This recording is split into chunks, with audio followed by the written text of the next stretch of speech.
আসসালামু আলাইকুম। আপনারা সবাই কেমন আছেন? আলহামদুলিল্লাহ আমরা সবাই খুব ভালো আছি। তো আজকে হচ্ছে রোশনির নানুর বাড়িতে যাব। তো রোশনিকে তো রেডি করিয়ে দিয়েছি। এই যে আমি এখন জামা বার করে নিয়েছি, এই জামাটা পরে যাব। তো অনেক দিন পর হচ্ছে রোশনির নানুর বাড়িতে যাব সবাই মিলে আর কি। মা, আব্বা, ভাই, রোশনির আব্বু সবাই যাবে। আর এখানে ব্যাগও রেডি হয়ে গেছে, ব্যাগ গুছিয়ে নিয়েছি, মানে কিছুদিন থাকবো আর কি। আর রোশনি তো নানুর বাড়ি যাবে বলে তো বিশাল এক্সাইটেড, মানে সবার আগে ওকে রেডি করে দিতে হয়েছে আর কি। সকাল থেকে বলছে মা তাড়াতাড়ি রেডি করো, তাড়াতাড়ি রেডি করো। আর দুদিন আগে থেকে তো খালি আমাকে বলছে মা ব্যাগ গুছিয়েছো, মা ব্যাগ গুছিয়েছো। অ্যাকচুয়ালি এই গরমের ছুটিতে মামার বাড়ি যাওয়ার আনন্দটা সবারই ছোটোবেলার স্মৃতি একটা। আমরাও গিয়েছি, এখন আমাদের মেয়েরাও যাচ্ছে। তো যাই হোক, এই যে আমরা মালিয়া ক্রস করছি। আমাদের বাড়ি থেকে মানে হরিপাল থেকে ওই কামারকুণ্ডু যেতে ওই মিনিট 20 মতো লাগে, তার বেশি লাগে না। মিনিট 20-র মধ্যে আমরা পৌঁছে যাই। আজকে যাচ্ছি হচ্ছে যে গাড়িতে করে যাচ্ছি, নাহলে বাইকে গেলেও এরকমই টাইম লাগে আর কি। সবাই মিলে এই যে বেরিয়ে পড়েছি। আর আকাশটা কিন্তু খুব সুন্দর লাগছে, অ্যাকচুয়ালি বর্ষার মতো আকাশ হয়ে গেছে এখন। তো বলতে বলতেই চলে এসেছি আব্বুদের বাড়িতে। তো সারাদিনের খাওয়া দাওয়া তো কমপ্লিট হয়ে গেছে, সেগুলো আর ভিডিও করা হয়নি। আর এই যে আম, চারিদিকে যেখানেই তাকাচ্ছি মায়েদের ঘরে সেখানেই আম। আমি তো মাকে বলছি যে মা যেখানেই তাকাচ্ছি তোমাদের খালি আম আর আম, এত আম কবে খাবে? আর আম তো এত পচে যাচ্ছে, মানে কি বলবো, গরমের জন্য মানে জানা বেশি খাওয়া হচ্ছে, তার থেকে বেশি পচে ফেলে দিতে হচ্ছে।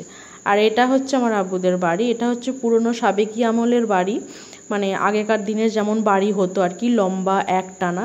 তো এটা পুরো প্রায় লম্বা একটানা, মোটামুটি ওপর নিচেও 12 কামরা মতো রুম আছে আর কি।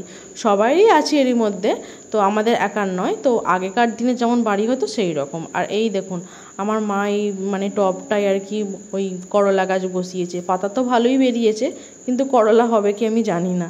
তো এই দেখুন আকাশটা যা দারুণ হয়েছে না। এটা কিন্তু বিকেলবেলা, মানে দুপুরে খাওয়া দাওয়া করে আমরা এখন একটু বিকালের দিকে মানে বাইরে বেরোবো বলে ভাবছিলাম, হঠাৎ দেখছি যে আকাশটার এইরকম ব্যাপার, মানে এত সুন্দর লাগছে, মানে ভয় খাবো না সুন্দর দৃশ্যটাকে উপভোগ করব বুঝে উঠতে পারছি না। ভয়ও লাগছে, কারণ এইরকম আকাশ মানে তো বিশাল বৃষ্টি হওয়ার ব্যাপার থাকে।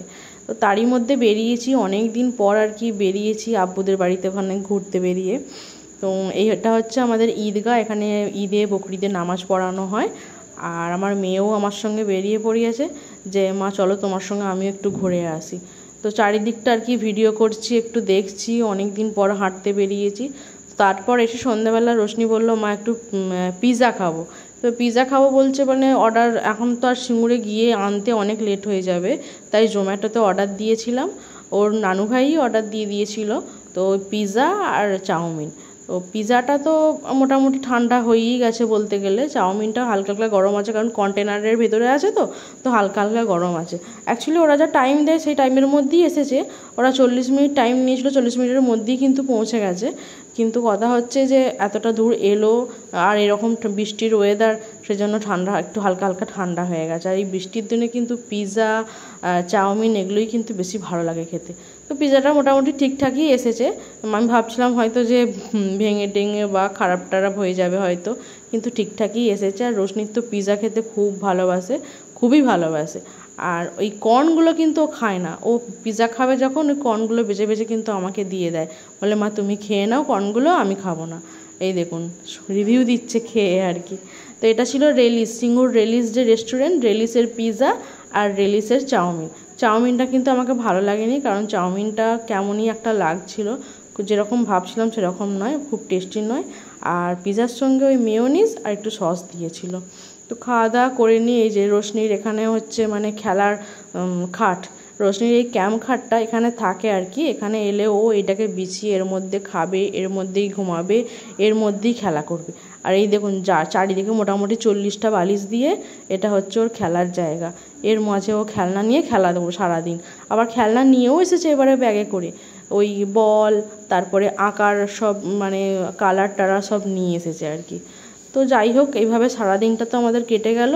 আর মায়েরা তো বিকালেই বাড়ি চলে গেছে আমাকে রেখে দিয়ে, আমি এখন কিছুদিন থাকবো। আর রাতে হচ্ছে আমার মা এই যে পরোটা আর রুটি করেছে, তার সঙ্গে আছে চিকেন কষা, আম আছে আর সন্দেশ আছে। আজকে রাতে ডিনারে এগুলি খাওয়া দাওয়া হবে। তো সারাদিনের আমার ব্লগটা আমি আপনাদের সঙ্গে শেয়ার করলাম, কেমন লাগলো অবশ্যই কমেন্ট করে জানাবেন। আর এরপর আরও আমার আব্বুদের বাড়ির ভিডিও দেখতে চাইলে অবশ্যই কমেন্ট করে জানাবেন।